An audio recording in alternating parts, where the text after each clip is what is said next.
Howdy there, partners. It's MrScaryMuffin. Welcome to, I guess this is the third episode of Season 2 of Thoughts, Talk, and TF2, although it's whatever episode number because I'm too lazy to write Season 2 in the title bar. Anyways, this week I can ramble on a little bit. I have a match for you. This was a Prolander pickup game that the Duck Soup guys got together and played. Myself being only a mid-tier player in the Duck Soup community, they stuck me on engineer, but hey, even though I'm rusty as heck, I'm still a pretty decent engineer. I think my top 3 classes would be NG, Medic, and maybe Heavy.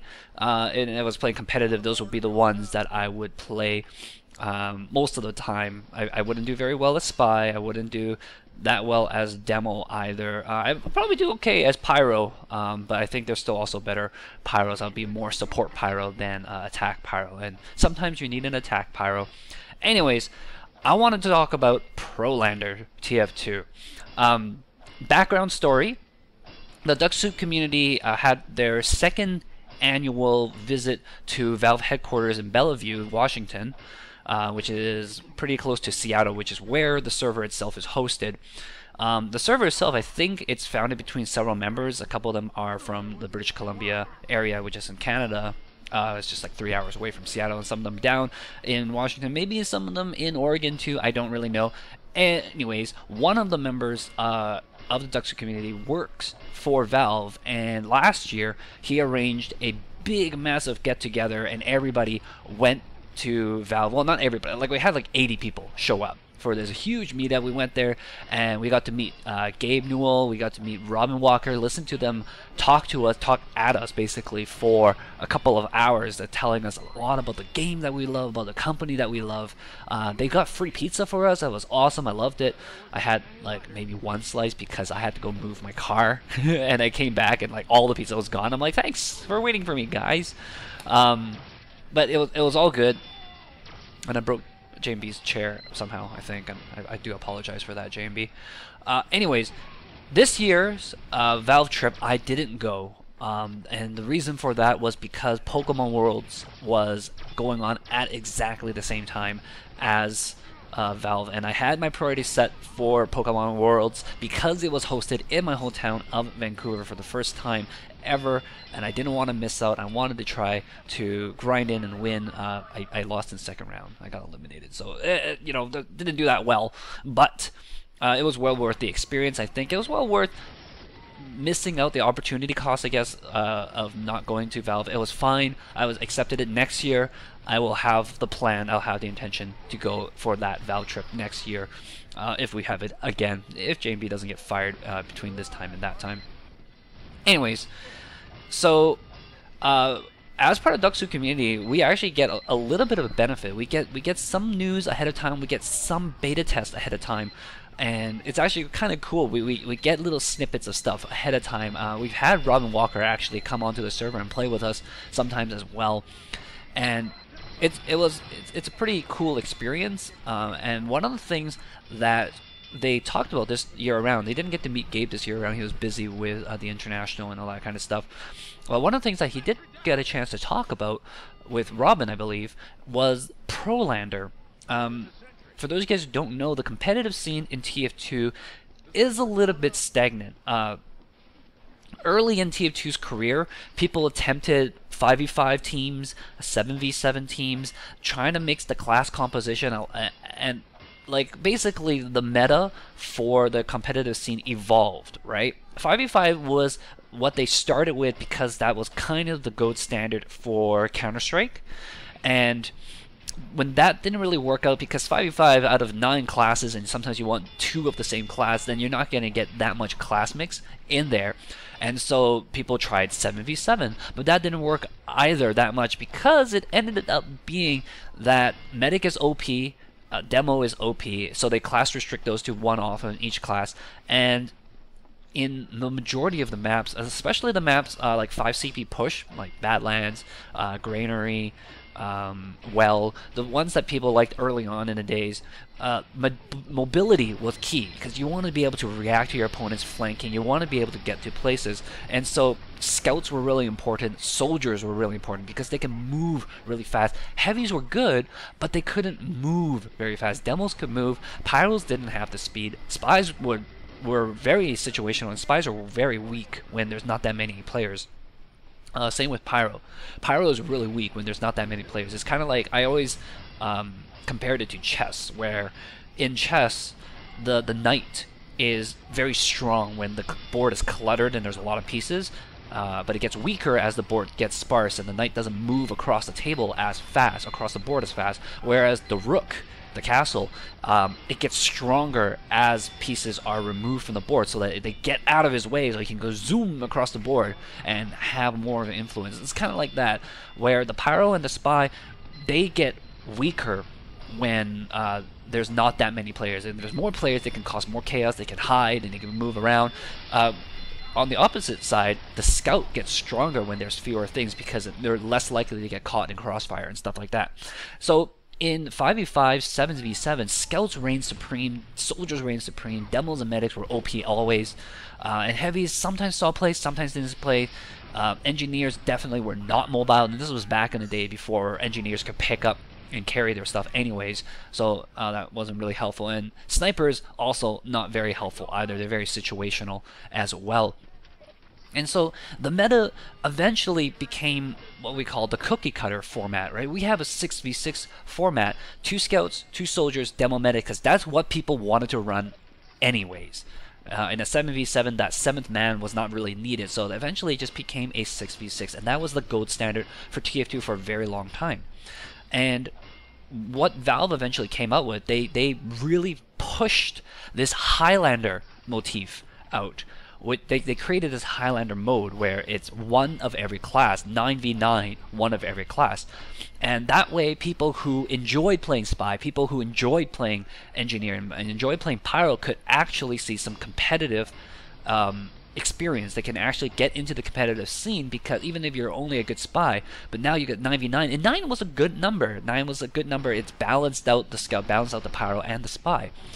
And because all the other classes were present, you know, it made the sniper less situational and more applicable, because there's always going to be a heavy, there's always going to be sentries, there's always going to be other snipers in a 9v9 situation. And then the spy becomes very useful because there's always going to be engineers, there's always going to be snipers. And it worked out as a format, and we had these 2 formats, the 6v6 format and the 9v9 Highlander format. We've had these 2 formats for a very, very long time, but the problem was that these formats, they got stale, and just like the 6v6 format got stale. And there was lots of weapons that came out, but almost all the leagues, UGC, ESEA, they straight up just banned any of the new weapons, and it's very, very, very restrictive. I know that the I-49 in Europe this year, I don't think the medic could even run quick fix.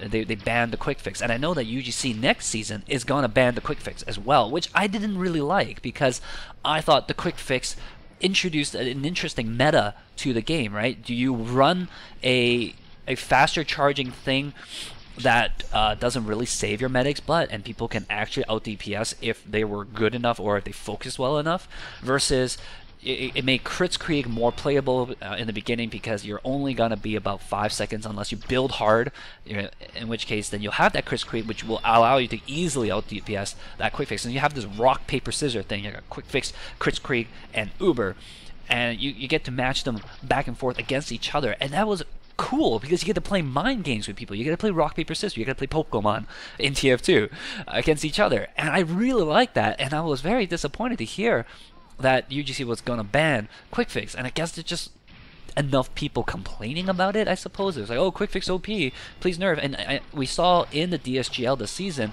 that the Spectacular Splacking Spree was running quick fix with a heavy and the whip on the soldier to get that heavy up to the mid fight really quickly. And that heavy was a tank. It was hard for teams to take out, and teams couldn't figure their way around it, and it did cause issues. But I think that there was ways you can figure it out. There were ways you can work around that heavy, you know, you take advantage of his lack of mobility and stuff. It just, people needed the time to solve these things. I mean, it's like people playing a chess opening. I'm going to compare it back to chess. It's like people playing a chess opening and dominating with, say, I don't know, say people dominating with King's Gambit until somebody solves the King's Gambit and goes like, why don't you just use Foxbeer's counter Gambit, or just don't accept the Gambit, right? And people figure it out. It may take several years, it may take several months, it may take a single game. But that's the exciting part of it, is when somebody discovers a new strategy, and then other people then finds a way to counter that strategy and see how teams react with each other in the middle of a big important match. And I think those are the exciting moments, those are the hype moments that we are missing out on because of these bans, and basically the leagues themselves forcing this staleness upon themselves. They want to keep doing the same old thing. They want to keep the status quo. And I don't really blame them too much, because, you know, don't fix what's broken, I guess, is the motif. But at the same time, if the thing is getting boring and people are leaving, then I would like to see something new. And it doesn't, I don't think it would hurt. I don't know if enough people were complaining. I really don't know what the public opinion was on the quick fix prior to this. But yeah, I really would have liked to have seen quick fix stay in the format and be in more things, and that would be one of many things I would like to see. Anyways, so back to Prolander. This is where everything is leading up to, into Prolander. And basically, Prolander was this idea that was discussed during the Valve annual meetup that DuckSoup had back in August this year. And it was discussed, basically, people really like how Dota 2 had this pick and ban system. Captain mode, basically there are champions on the Radiant side, champions on the Dire side, and you take turns picking and banning characters. You will say, you're banned, this character, you cannot use this character, and I will choose this character for my side, and then they'll be, alright, I'll ban that guy, and I'll choose this character, etc., etc. And that way, every time you play the game, it's slightly changed. You'll have to be good at several things, right? And the Prolander idea that we came out with out of this was a 5v5 to 9v9 format. It's like whoever showed up, basically.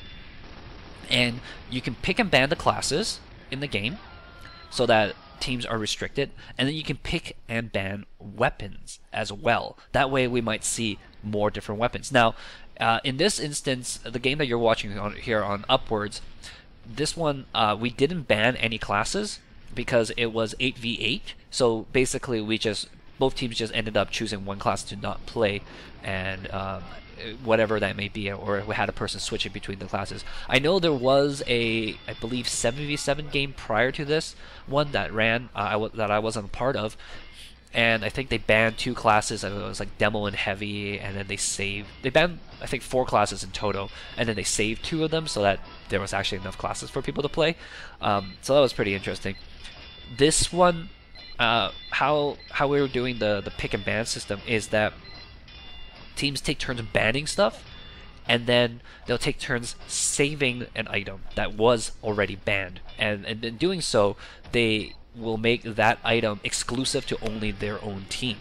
So in this instance, I believe the Scattergun was banned, the Scottish Resistance was banned, the Kritzkrieg, was the Kritzkrieg banned? It was either Kritzkrieg or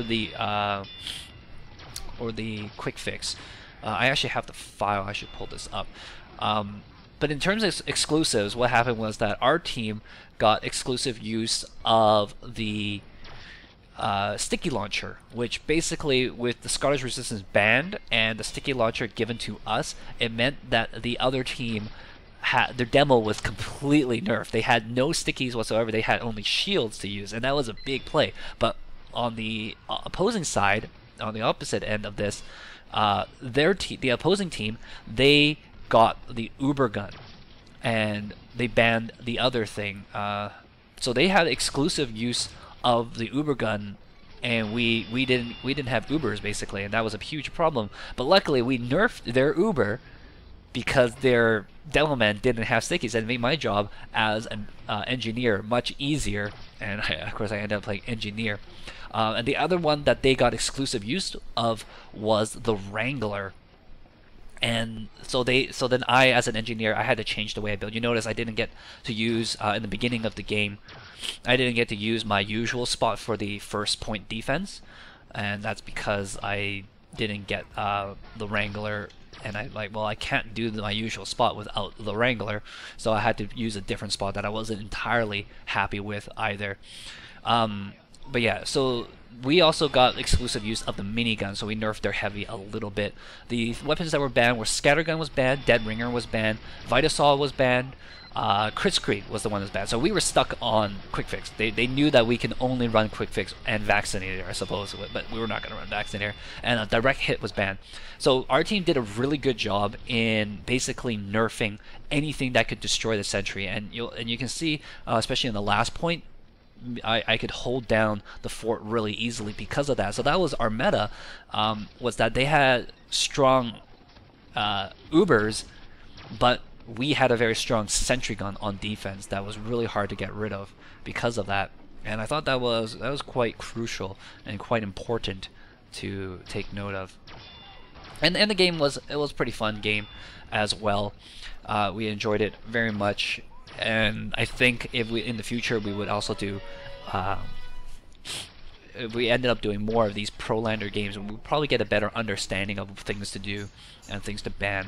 I got the notes here for prior game as well. So class bans were Demo Heavy, Pyro, Spy, and then the teams got a save to get. They brought back the Demo and they brought back the Pyro.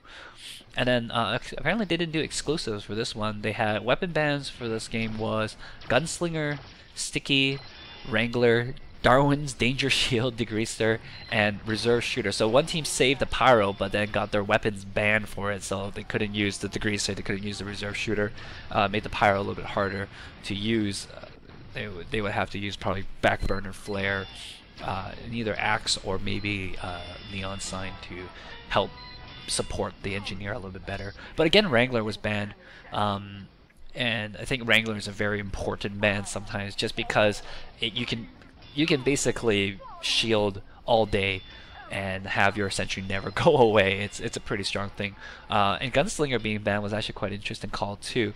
I don't know what map they were playing on. It might have been like a King of the Hill map or a 5CP map, and having mini sentries would be huge, but by banning it, you basically eliminated the engineer as a viable class as well. So you could do soft nerfing enough to make class exclusive. But what I really like about this is that you have different metas, and every time you play the game, it's slightly different. And the pick and ban, it's very important. Although I think you might have to have like a little bit more banning, just because the sheer number of items available. I don't know. I haven't really decided how that's gonna work out. I mean, in our game, a total of 10 items were hit in one way, shape, or form, like either exclusive or banned. In the game that you're watching right now, rather, games were hit. 10 items were hit. So that's quite a few, but there's a lot of items in TF2, although, again, on the flip side, a lot of it is not really viable either. It would be funny to see, for example, if the Quick Fix and Kritzkrieg were banned, and then one team got exclusive use of the Medic Gun, which then basically forces the team to run Vaccinator, and that's no fun. That would be almost impossible to come back from, I think. Just to be forced onto the Vaccinator, you'd be so crippled. Then again, I mean, we basically crippled their offense by removing Sticky Launcher and Scottish Resistance from the game, and so they were forced on Shield for their entire game. That made a big difference, especially with the direct hit also banned. Made the Sentry just unstoppable. It was like just way too difficult to break down. And basically, I like the idea. I think it does need to be tweaked a little bit, and we're basically running these things as tests. Myself, I didn't play TF2 during the summer. I did a lot of the commentary for the Duck Soup Gaming League, and I played a lot of Minecraft PvP over the summer. I think we were really into it because Moj was working on Calamity at the time, and then I started working on Adversity as well. So I didn't really get a chance to do too much TF2ing, and I got a little burned out on TF2 too at that point. I think we were playing Dust Bowl with Rixiot a lot during that time. And basically what happened was I came back after 2 months of being away, and either I got really rusty in that time, or the people on the Duck Soup server got even better than they normally did. And for those of you guys who don't know, Duck Soup server, vanilla's 24 players, vanilla respawn times, and just all talk is the only thing that's a little bit different than vanilla, and normal map rotation, some custom maps. It's a really good server. The people who play on the server are freaking amazing. I saw somebody on Reddit put up a list of servers that, like, if you felt you were a pub star, try playing on these servers kind of thing. And some of the servers like Brotherhood Slaughter or whatever, I'm like, they're okay, they're not bad. But compared to guys on Duck Soup, I'm like, yeah, there may be 1 or 2 people on those other servers that were good, but like, freaking Duck Soup server is a strong server. And proof of that was when we went to PAX, we had a team of mid-tier players from the community, and we steamrolled the competition.